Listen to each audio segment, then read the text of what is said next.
Здравейте, приятели, и добре дошли на моя канал Хобби овощарство с Цветан Цветков. Искам да ви направя едно клипче за това как може да използваме стари корени от дърво, за да не губим дръвчето. Ако нещо дървото е пострадало или заболяло, а коренът е здрав, как може да го използваме? Ами, това е тук дънера от една ябълка. Беше червена, превъзходна, но нещо заболя, започва да подсъхва, много боледуваше и реших да я отрежа. Но веднага пролетта започнаха издънки.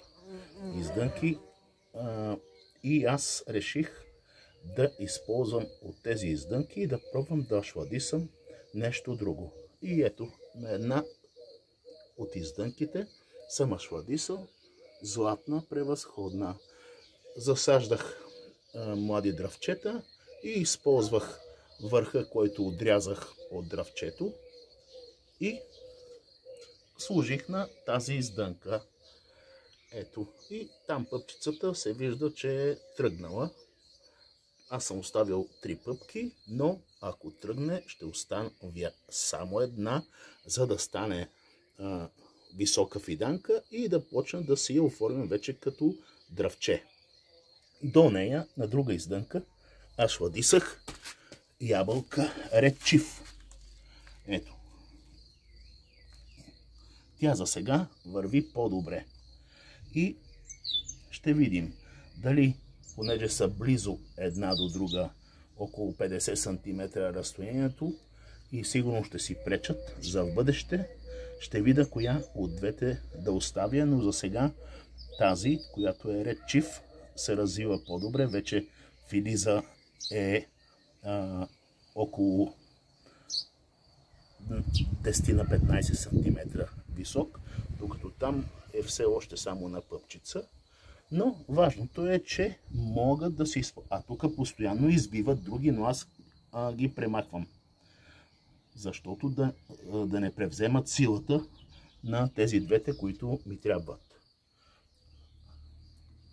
Коренната система е много силна на тази ябълка и постоянно прави издънки, но съм си избрал тези двете. Шладисал съм и каквото избие друго, ето, веднага го почиствам. Ето, това е също издънка.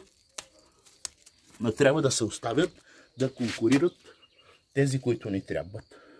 И така, стар корен, когато имате, трябва по всякакъв начин да се опитвате да го използвате. Ако е семково, слагайте круши, ябълки, дюли. Ако е костилково, там сливи, череши, праскови кайсии, но важно е да се използва стария корен. Адаптирания корен е много важен и много бързо става. Преди малко снимах видео как едно дръвче за една година премина през 2 етапа, които трябваше да премине, ако беше младо дръвче, засадено за 2 години, а го направи за 1 година. Защото само заради това, че корена е силен. И за в бъдеще ще ви покажа как се развиват тези, но моя съвет е никога не губете стар адаптиран корен. Това е хубав ден от мен.